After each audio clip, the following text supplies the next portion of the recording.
আসসালামু আলাইকুম। কেমন আছেন সবাই? আশা করি ভালো আছেন। আমরা যারা মুসলিম, আমাদের ধর্ম হলো ইসলাম।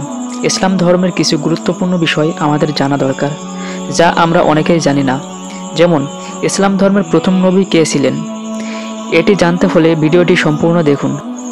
আশা করি এই ভিডিওটি আপনার দেখা ভিডিওর ভিতরে সেরা ভিডিও হবে। ইসলামের বুনিয়াদ এসেছে আদি মানব আদম আলাইসাল্লাম থেকে।